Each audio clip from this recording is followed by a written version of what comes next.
order at exactly 6 o'clock. Is there anyone who wishes to make use of our public comment period? Is there anyone online? No. There's no one in the room that wants to make use of the public comment period. I do not think I have to ask for it 3 times, but just in case. Is there anyone who would like to use our public comment period? Seeing none, I'll call our meeting to order and we'll have our pledge of allegiance. I pledge allegiance to the flag of the United States of America and to the republic for which it stands, one nation under God, indivisible, with liberty and justice for all.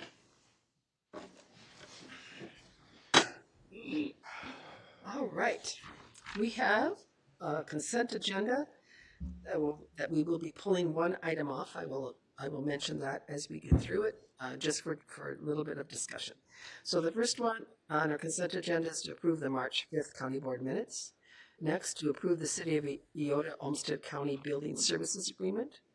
Next, and this is the item that we will pull, to approve the Olmsted County Prairie Island Indian Community Intergovernmental Agreement. That'll move down to a discussion item. D, to adopt a resolution approving the settlement agreement with release with Ms. Hugert Smith. E, accepting the Minnesota Department of Health's Partnership to Prevent Infant Mortality Improving Infant Health Grant Award. F, support for the Minnesota Packaging and Waste Reduction Act. And G, this is a new item added today, to approve the Legislative Citizen Commission on a Minnesota Resources Grant application for Lake Zumbro Park. Move to approve. Madam Chair, I'd like to pull F from You'd the like to pull consent F? agenda also. All right. So do I have a motion to approve items A, B, D, E, and G? So move. Second. I have a motion and a second to approve items A, B, D, E, and G. All those in favor signify by saying aye. Aye. Those opposed, same sign. Motion prevails. Excuse me, I'm very sorry. That, I'm sorry. I'm in a meeting. Goodbye. It's my husband. What can you say? He understands.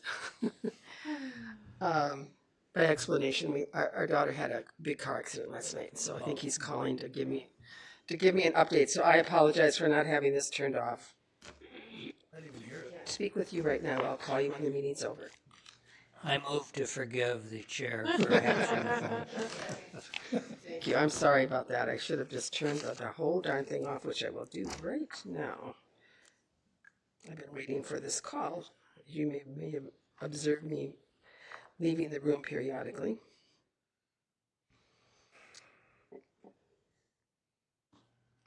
Of course, now I can't find anything on my cell phone. Okay, there we go. All right, so let's take up first then the item C, 4C, to approve the Olmsted County and Prairie Island Indian Community Intergovernmental Agreement. I believe that Commissioner Senjum has a question. Thank you, Madam Chair. And I just, on this one, just some comfort assurance, because this gets really pretty technical if you get into trying to understand land descriptions and where they are. But I think I just refer to item F, and we've had discussions about this relative to interchange land on the property that is owned by the Prairie Island community. And in my history, interchange not only includes the right of way, but includes the driving property, so to speak, the roadway. Anyway, there's a clause in here that if and when portions of the Elk Run property and or the interchange are placed into trust, the tribe will have government jurisdictions over the land. And my question is, kind of yes or no, would that include the tribal community having authority, governmental authority, over access on, I think it's County Road 12, moving through that property? I believe Mr. Conan's prepared to answer. Madam Chair, Commissioner Senjum, no, I don't believe so. That will need to be negotiated basically between the County Public Works Department and the tribe in a subsequent agreement. But the fact that they have government jurisdiction over the area generally does not give them specific authority over that right of way until that's been negotiated. I mean, there's, Madam Chair, I mean, there's been instances in Minnesota, whether it's the fish on Lake Mille Lacs or maybe even Red Lake, I'm not so sure about that, where jurisdiction is claimed. And so my, I understand what you're saying. So you're relatively comfortable that in the highest court in this state, the way this is written, that the county would retain jurisdiction over Highway or County Road 12. I sent a response back to you and others that there's an older U.S. Supreme Court case which involved a tribe in northern Minnesota. That was state of Minnesota versus U.S. was, I believe, the caption of the case. But to long story short, the U.S. government was seeking to create tribal lands in northern Minnesota which were going to be used for wild rice harvesting and gathering. The state of Minnesota already owned part of those lands and objected, basically. And there's a federal law that basically says in order for the U.S. government to place that land in trust for the tribes, they had to commence a condemnation proceeding, which is how it got to the U.S. Supreme Court. And the state of Minnesota had the right to participate in that proceeding and object. And then ultimately the U.S. Supreme Court said in order to get those rights, they had to start this condemnation proceeding. And in the end, the U.S. Supreme Court found that the tribe was able to exercise control over that wild rice land. It didn't involve right-of-ways. That's the nearest analogy that I could find. But I firmly believe that there would be no taking over of the county's right-of-way. The tribe is showing, I think, through this intergovernmental agreement that they want to sit down. They're recognizing that there are so many things that kind of we need to negotiate almost department by department, service by service, to see which ones make sense for them to offer to their residents, which ones make sense for the county to offer to its residents, and go from there. Thank you, Madam Chair. And with that, I would move approval of item C on the consent agenda.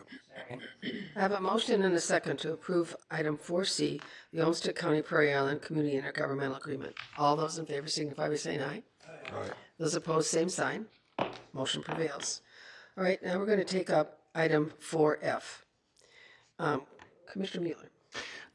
Yeah, it appears to me that what I've have seen is there are some tales that we didn't seem to go over with the Waste Reduction Act that are in that bill, and I believe we need to do a little more research on that, personally. So, are you wanting to, okay, is there further discussion? Do I have a motion? Well, I'm going to move to approve letter F. Second. I have a motion and a second to approve 4F. All those in favor signify by saying aye. Aye. Those opposed, same sign. Aye. The motion prevails.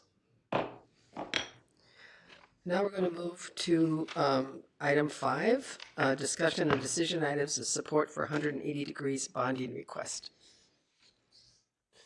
Mr. Grancy.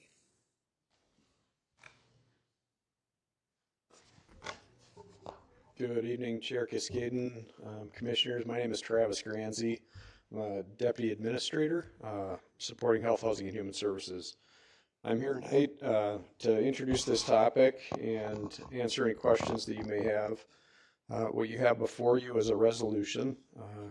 It was created in part prior to and in part after the Health, Housing, and Human Service Committee meeting on March the 5th. When we had quite the discussion about what's before you here tonight. So the resolution has in fact been updated a little bit since the last time you saw it as part of that process. And really the discussion here tonight and the resolution that's before you would provide support for us to ask the legislature to appropriate $5 million to Olmsted County with the intent then that $5 million would be that we would help really support and direct a project so that the Von Wald shelter could build a new facility on their current property. I know that many of you have heard a lot of the details around this as we've talked about it at committees and other places. So maybe I won't go into all of that until there are questions, but the $5 million then that would come to the county would be the responsibility of the county then to enter into a contractual agreement with 180 Degrees to really oversee and then in part help operate the facility. That 5 million would be paired with another 5 million that the city of Iota has agreed to secure, basically using their credit to allow Von Wald $5 million in conduit bonding through the city of Iota. And that has been confirmed that the city of Iota doesn't in fact intend to move forward with that. The $5 million from the city of Iota then would be the local match that's required then as a result of asking the legislature for $5 million of general obligation bonds.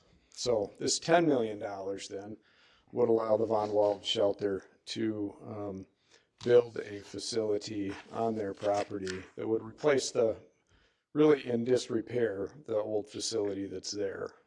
I know many of you had the opportunity to go out there at some point in time over the last several months, and many of you have seen the facility. It is in disrepair, and they certainly do need a new building. There's no doubt about that.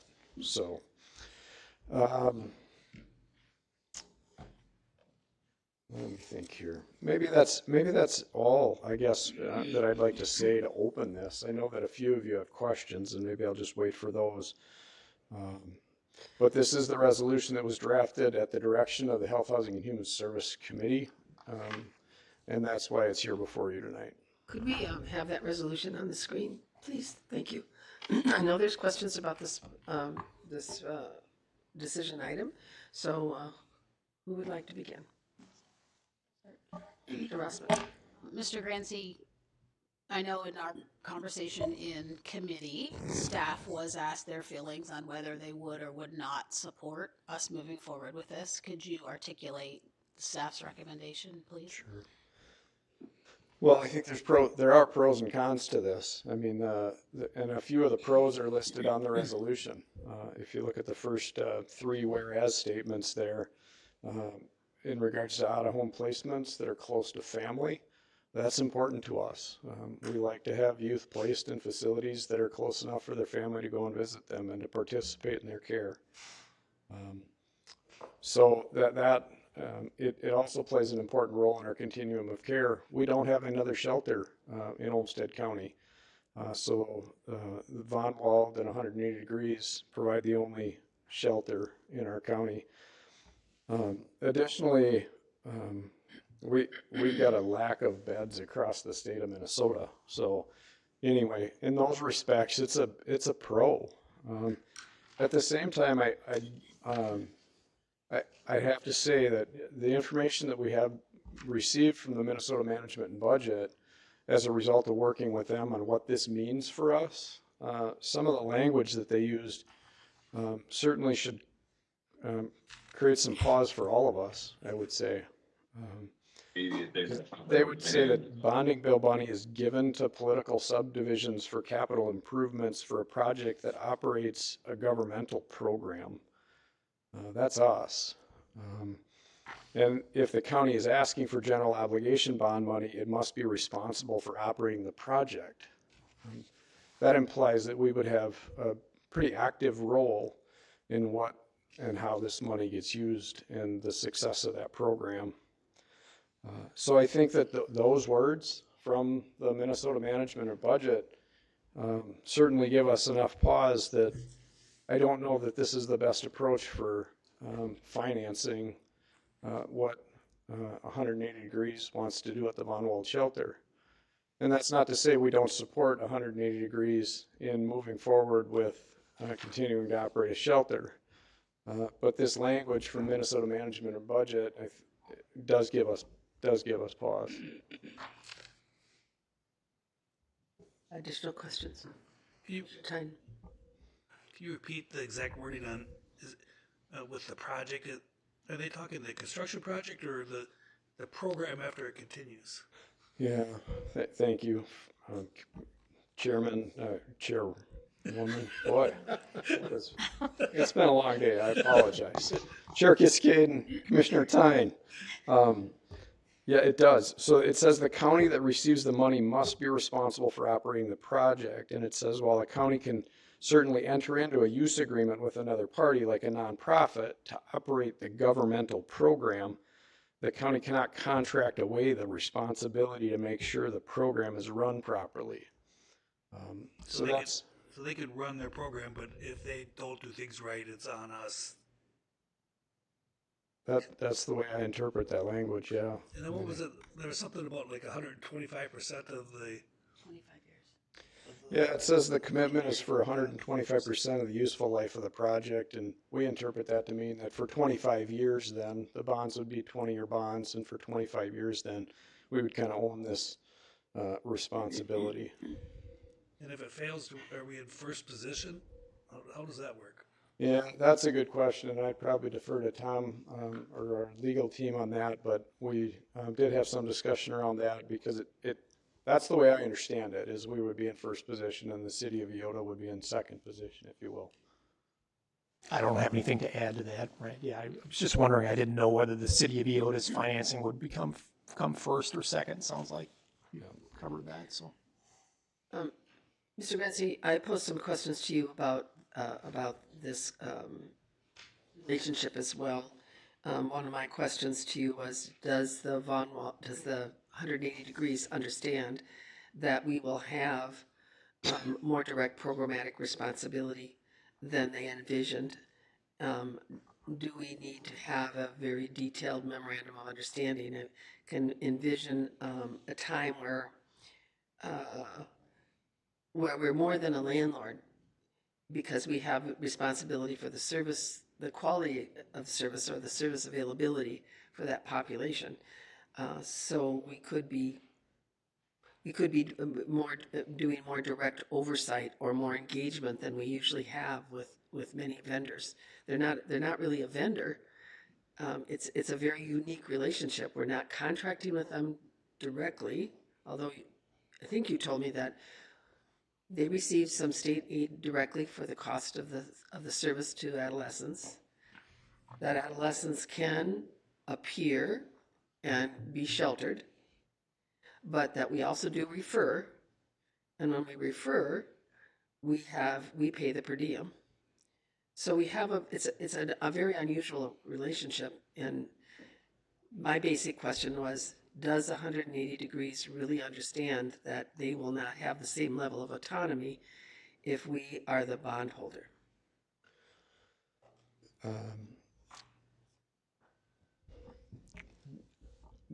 I don't know. I spoke with Dan Farr this morning. I explained to him some of the challenge that we'd be talking about here tonight and the language that we had received from Minnesota Management and Budget that was giving us some pause. And I would say that he maybe has a different interpretation of the language than we do at this point in time, and understands, the words that they used, but doesn't necessarily believe that the level of oversight would need to be any different than it has been. So I'd say there's a lot to work out there. To your point, also to this MOU idea, I'm sure that Tom and others can remember the amount of work that went into the agreement that happened with the Reading Center several years ago. I can imagine, depending upon how we determine to move forward with this language from MMB, that MOU would require a significant amount of time from not only the county attorney's office, but from Health, Housing, and Human Services as well, to make sure that we got to the point that you're mentioning. Well, I would observe that there will be time, even if we're successful in getting state approval this year. There's a 4-year window. There's a lot we're learning from our exhibition center experience, that there's a lot of detailed planning that's to happen before the state releases the bonds. So we will have time if the legislature approves the bonding, to work out some of those details. But sometimes it's best to know from the get-go that you have a willing partner and that we are a willing partner to do that work. And I think that's the question. Is this, we had a rather kind of loose, unexpected discussion about this on March 5th, and with the intention of having a more detailed discussion today. So are there other observations or questions that members want to make, or observations and advice our attorney want to give? And I see Commissioner Rossman has her hand up. Admittedly, still learning process and understanding how we do everything, but I certainly remember the thoughtful time that we put into developing our bonding proposals, that all 7 of us engaged in and put forth in front of the legislature. And, the 15-minute conversation we had 2 weeks ago to take this on as another bonding proposal, I don't feel that we have the information and details that we need. And I'm certainly not comfortable supporting this without additional information about the partner we're about to engage with for 25 years. If we would get these bonding dollars, and also, how this $5 million bonding ask fits. We haven't even had a discussion about how so now we have 5 bonding priorities. Does this one come before the 4 that we already put forth? How do we present that? What does that look like? Using our political capital to ask for bonds, and how we present ourselves in St. Paul and asking for these dollars. So I have a lot of pause about moving forward with this ask. Commissioner Senchuk. Thank you, Madam Chair. So I did some of this work a long time in the state legislature. What you're referencing in terms of the local sponsor responsibility is not at all new. It's in statute. It certainly was effective during the time the county board here decided on the reading center. And so, quite honestly, this board and future boards have the obligation to run the reading center too for the life of the bonds, plus I think 5 years. No, that particular group had been around a long time. I think it's pretty stable and not much to worry about.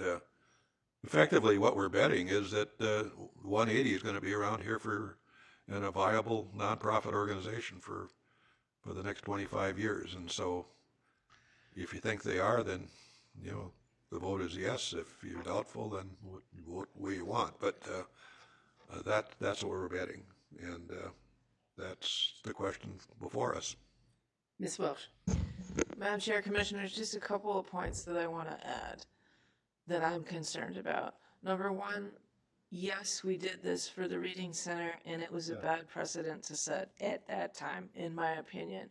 I think that it opens you up to every nonprofit to come forward and ask for a similar treatment, and I'm really worried about what that will mean if we go down this road.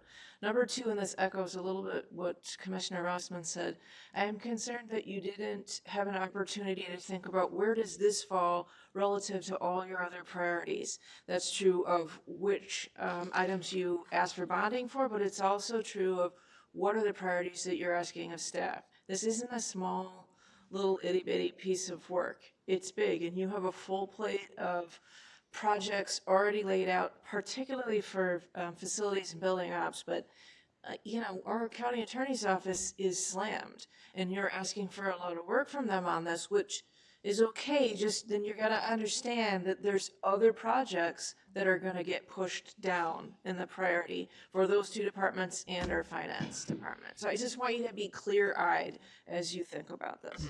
Commissioner Tyne. So I've supported this in the past because I appreciate the work that 180 does in our community, but I am worried that our fix is going to harm them more than not giving them money. If we have our fingers in how they operate on a day-to-day basis, they may rue the day that they got bonding from the state through us. So I'm a little troubled. Is there a plan B? Well, it feels like this is plan C or D frankly. I mean, this has been in process with 180 degrees for several years. And they've tried to approach the problem from several different angles.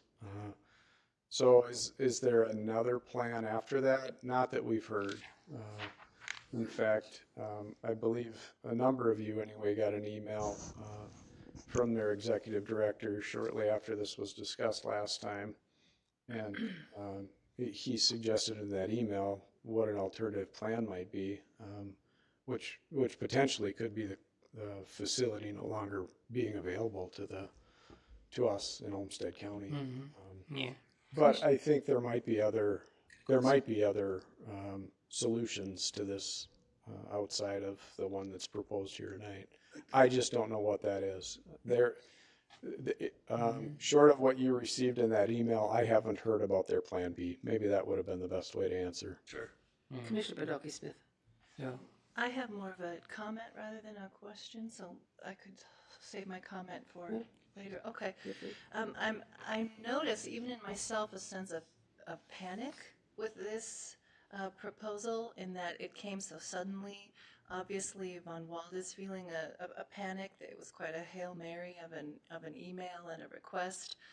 We can feel some degree of panic with regard to youth behavioral health and with regard to the lack of treatment beds. And I mean, so I think that panic is not a sound or stable place to make a decision from.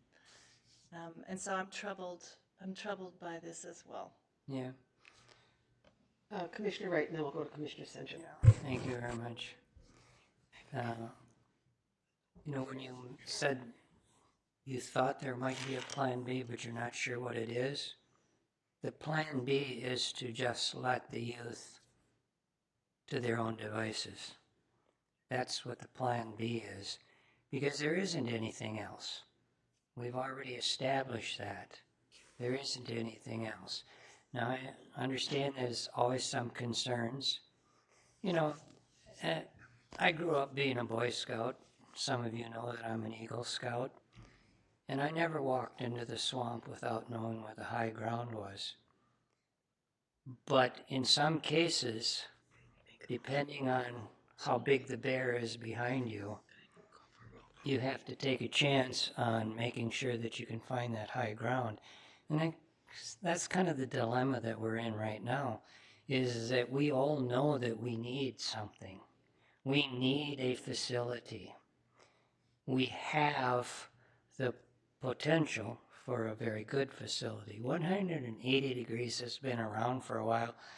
They're very successful in other parts of the state, although they're dealing with a different population. But then again, I have a lot of faith in our own staff in that we will rise to the expertise that we might need to help that out. And the dilemma for the county board always is, should we just maintain what we have and not reach out for something new because we don't have the staff for that? Or should we say to the staff, I know that we're challenging you with this, but this is really important for the good of the community, and that we really do need to take this on as a community effort. So, yes, it's a dilemma for me, but I fall on the side of the fact that I believe that we can create a model for the rest of the state to follow. It is a risk for us, but I'm not willing to let the youth of the community down by saying, sorry, we're not going to do this. So, and as far as the priority is concerned, I think we've already established that it is at the bottom of our priority for funding. So, but when we were at the Capitol, I think that Senator Nelson did talk about this, and she might be writing something right now for this. So, but that's where I stand on it. Thank you very much, Chair. Commissioner Senchuk.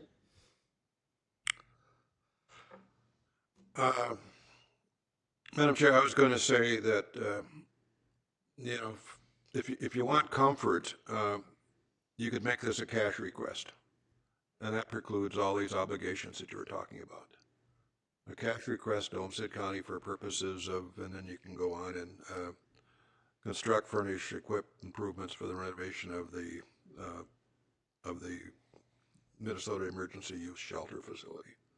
That could be the bill with the OYOTA conduit bond match. Let me, That's an option if you want an option. thank you for that option. I don't think that would have occurred to us without your suggestion. Maybe just update the members that when the three of us on legislative committee was up talking about our capital bonding proposals, I happened to run into Senator Nelson in the hall, and she had just met with the bond council for the city of Iota. Well, it's actually for 180 degrees about the Iota bonds. And she was confused about what was happening. So we did sit down and chat for a while. So I do know that a bill has been drafted. It has been introduced. Senator Nelson has agreed to be the lead author in the Senate and Representative Quam in the House. And that Senator Nelson, we did review that with, we met with Senator Pappas, and I invited Senator Nelson to talk about that proposal because it's her proposal, wasn't ours at that point. And I was advised later that I probably shouldn't have put her on that kind of a spot, but she is intending to pursue it. And so I would just call out to you that we could request that it be a cash only, just as Commissioner Senjum is reflecting, and that in the Minnesota Intercounty report that from last week's session, I noted that the governor's budget yesterday has more, I think it's 30 to 40 million more going into local government projects. And I couldn't tell you if that's cash or bonding, but there is room for cash allocations for local units of government. So with that in mind, we've heard from everyone except Commissioner Mueller. And would you like to give us some of your thoughts? I don't have to, but if you'd like to, we'd love to hear from you. Thanks, Madam Chair. I guess what's going through my mind, do we have are there churches and other organizations that can take care of youth? Are there?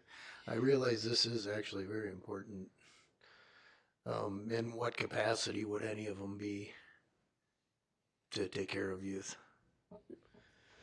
Yeah, thanks for the question, and we feel like we've really tried as much as we can to get other all kinds of community engagement around youth, whether it's in foster care or in residential settings, and we'll just keep trying. I mean, we haven't had a ton of success. I mean, we still are constantly recruiting for foster homes and foster care providers. And I think that would be more akin to the relationship that, you're kind of talking about with the faith community. And yeah, it's a constant struggle. It's a constant struggle, especially for youth with high behavioral needs and generally mental health needs as well. So, yeah. So this is very important. It certainly, it fills a gap in the continuum, and I think that's important for everybody to remember too, right? We've got a continuum of care for adolescents that are in need of our services, and some of them need detention facilities, and so therefore we've got an option now up in the Twin Cities for that, and some of them need foster care, and some of them need group homes. We wouldn't have one of those options in our continuum if the 180 degrees wasn't in Olmsted County. So we would have to seek alternatives because we would have to find, there will still be kids with this need, with a need for a shelter that we would have to find a different facility for. And that would mean probably 70 or 80 miles away from our community. So. Okay, thank you. Commissioner Senjum. Madam Chair, I just want to say, notwithstanding what I said, and I initially, if you go back 6 months, was pretty ambivalent about all this, but I became convinced based on your words with respect to needs that this is needed, this is important. I know full well it's much easier to get a project bonded than get cash for it. And so on a personal basis, I'm willing to cast a yes vote for this, betting to come. We are, I think, generally committed to operating Maplewood 2. We're generally committed to operating the Roth. If at some point in time we have to operate this, so be it. I think we could do it, and we could do it well. Commissioner Tyne.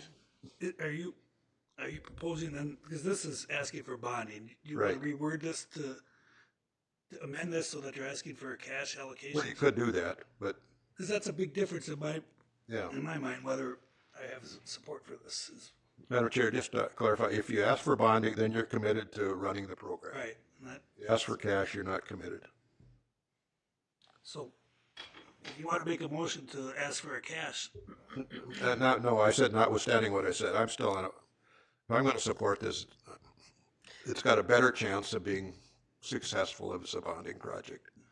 But whether it's bonding or cash, it is still a big, we're asking the staff to make a big lift for many years. less with cash. So I'm sorry to step out of two because we don't have to continue in the operation of it down the road and guarantee that it's run. Okay. So Commissioner Tyne, are you offering an amendment? I'll offer an amendment that we change this to a, I don't know how I'm going to word this right, and ask for a cash allocation. Be it resolved that we request $5 million state funding and get rid of state obligation bonds. Yeah, state funding or cash allocation in place of obligation bonds. So Commissioner Tyne is moving that the resolution be reworded to read, be it resolved that the Olmsted County requests $5 million in state funding to help fund the 180 degrees Southeast Minnesota Regional Emergency Youth Shelter. Is there a second? Second. I have a motion and a second for that amendment to the resolution. And I wonder if there's any other discussion. I keep forgetting to ask you for discussion. Is there any other discussion? I have a request for a roll call vote. And this is my first time of calling roll call. And I believe that Ms. Morris Helmstetler, do you call it out or do I? Yes, we're ready. No. Aye. No. Wait, I'm confused. I'm really confused. I'm total. I think he made the amendment. I'm very confused. Accept the amendment. So this is a vote to ask. This is for the amendment. This is the amendment. This is the amendment. Let me clarify. Okay. And we will rescind the current vote and do it again. What if you have before you on the screen the resolution, where it says be it resolved, we will strike the words state general obligation bonds and insert $5 million in state funding. So we're amending the resolution, and the effect of that would be that we would only support getting cash for the project, not state bonds. If we get cash for the project, we have less obligation over the 25 years. So would May you I please- just clarify? I believe that Commissioner Senchum proposed that amendment. No. No. Commissioner Tyne proposed the amendment, was seconded by Commissioner Rossman, because while Commissioner Senjum called out that that was a possibility, I see. he also explained that he didn't think it was as likely to receive the funding. Okay, thank you. Okay, thank you. So, Ms. Morris Helmstetler, please. No. Aye. No. No. Aye. Aye. Aye. All right, so now we have before us the amended resolution, which would say all the same, except it now calls for state cash instead of bonds. Oh, excuse me, I didn't call the vote. What, it was 4-3 in favor of the change. So apologies. So now we have the amended resolution before us. Is there any further discussion? Call for a roll call vote on that. There's a call for a roll call vote. Is there any further discussion? Ms. Morris Helmstetter. Aye. Aye. Aye. Aye. Aye. Aye. Aye. Well, the motion prevails. Unanimous vote. So now we have a new request for state funding that our legislative liaison will forward to Senator Nelson and Representative Quam, and we'll see how that goes. Any further discussion? Okay. Now we're going to move. We have a new thing that's happening in our board meetings. We have board and committee reports that are assigned ahead of time. The thought here is that will make sure that we brief one another on what's happening in our various committee assignments. And the first one is the Dodge Olmsted Corrections Joint Powers Board, and Commissioner Podolsky Smith represents us there. And are you prepared to report? Well, we celebrated at our last meeting. We recognized the award that that our community corrections folks received. It was the Lead Innovator Award for the Minnesota Association of Community Corrections Act counties, recognizing their innovative and successful approach to dosage probation. And we did a really actually excited, fun, animated, I mean, could we characterize it as joyful, Commissioner Tyne? A presentation from two of the people who are educators in this, just sharing their total commitment and passion for helping transform lives through education and commitment to change, and was just very impressive. Thank you. Okay. Well, Commissioner Tyne and I are on the docket to talk about the Olmsted County Justice Council, and he told me it's my duty to report. So his duty to edit on my report. So, the Olmsted County Justice Coordinating Council, I'm not sure all of our newer members know what that is, but it is a national model of how you work to get collaboration through the justice system. So the council has about 25 members, and so we have the sheriff, the police chief, the county attorney, the city attorney, 2 judges, a district court judge and a 3rd judicial district judge, the public defenders, corrections, social services, the chair of the mayor, the city council president, the county board chair, and another county board member. Trying to think, it gives you the sense, the court administrator. I think I've covered most of the scene. We have a halftime coordinator who's a former county corrections person who's been there with us for 10 years. The work group the committee has about 10 work groups that work on various aspects of how to get collaboration and smoothing out processes through the justice system. I'm looking over at Mark Ostrom thinking he's on the steering committee, and he may have some additional comments he'd want to offer. But what we're working on right now are key priorities. Every year some key priorities are met. The group meets 6 times during the year. And right now we are particularly focused still on the court backlog, because our court in Olmsted County is in the 3rd Judicial District, still has a backlog of court cases.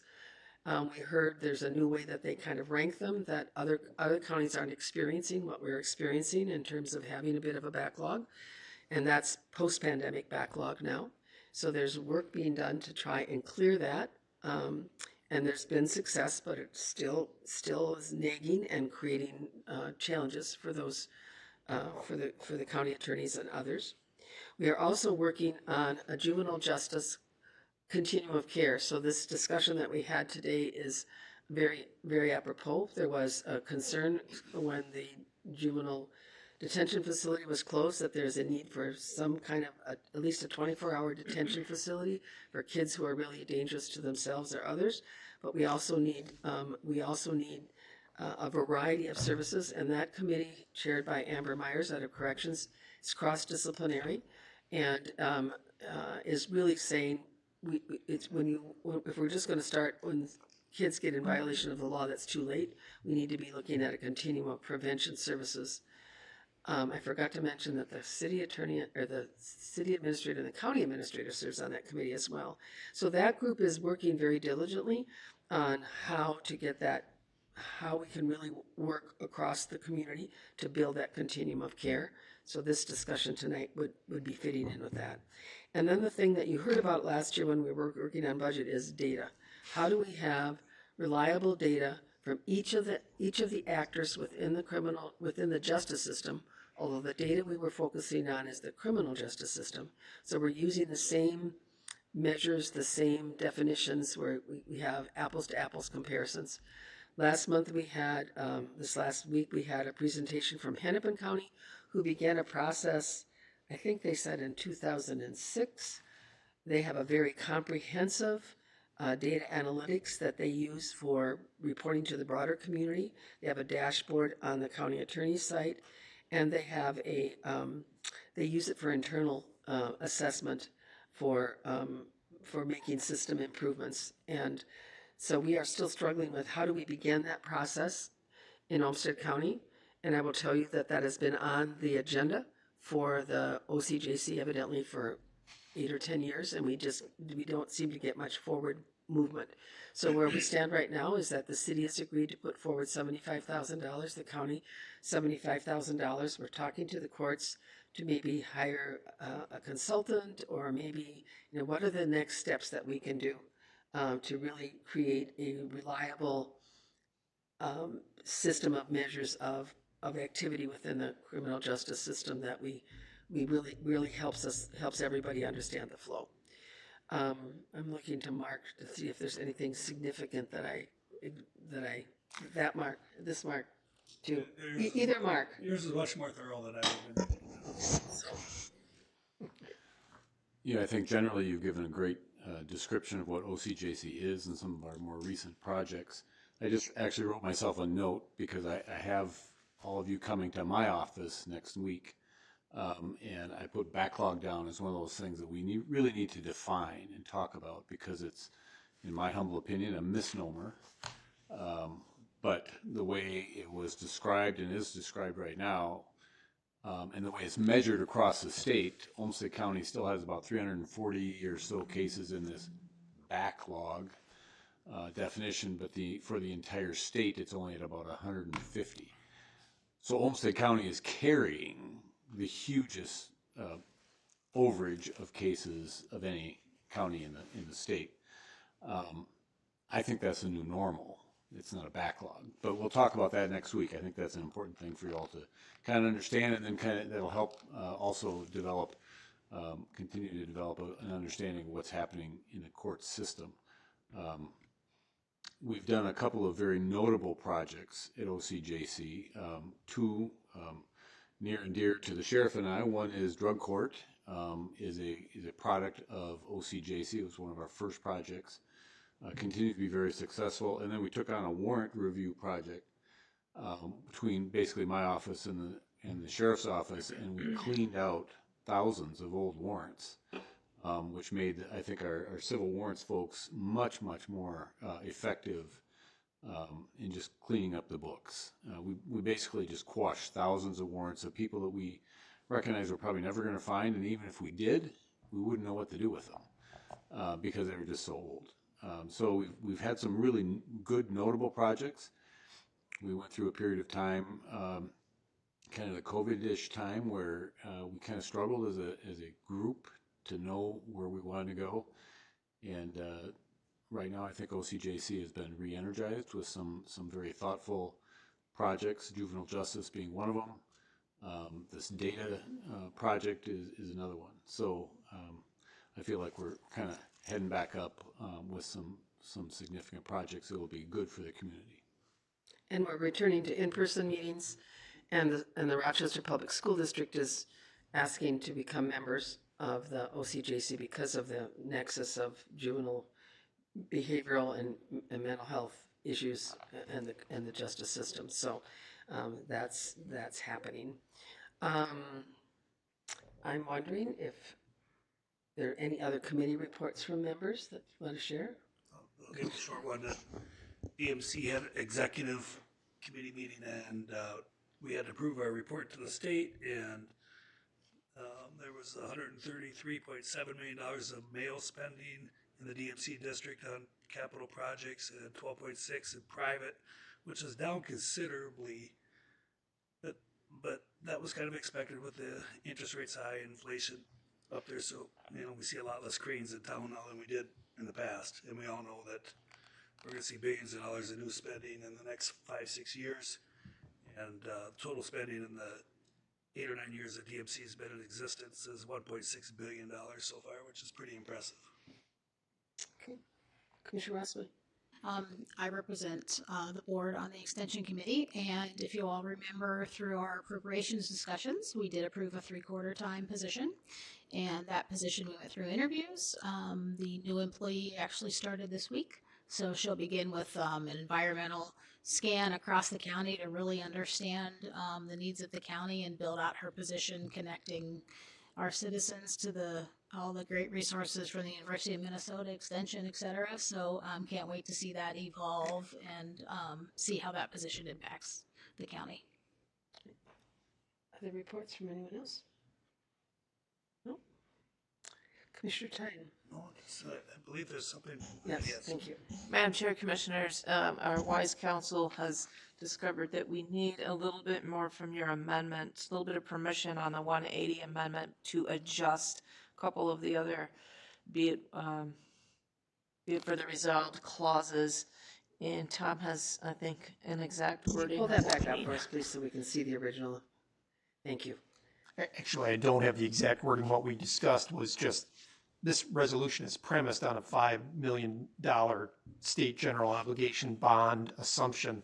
There's language in here that really, in all honesty, needs to be tweaked now that you've said it should be a $5 million cash allocation, and it doesn't make sense, given that change that you've made. So I'm just wondering if you're comfortable, because I understand it's fairly urgent, just simply we'll take the direction that you've given us, authorize staff to make the supporting whereas clauses support a $5 million cash allocation, and then authorize the chair and deputy clerk to sign it. I'm comfortable. I Is wish there I any could give you objection? wording Is on there the any fly, objection? but it probably is best if I take a little bit of time and give it some thought. So. Excuse me. Madam Mr. Chair, I Miller. would move that the board authorize our legal counsel to make the necessary technical question or adjustments to apply to the goals of the motion previously passed. Second. I have a motion and a second to allow council to modify the resolution so that it reflects the county board's goals in relation to 180 degrees. All those in favor signify by saying aye. Aye. Those opposed, same sign. Motion prevails. Is there any other business that needs to come before us today? Move to adjourn.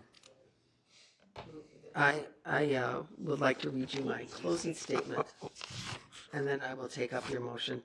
Right? And I will observe that Commissioner Tyne had hoped that we would set a record of being out here by 6:24. We did not make that. So a new goal. This is a quote from Jonathan Casper, who was a political scientist.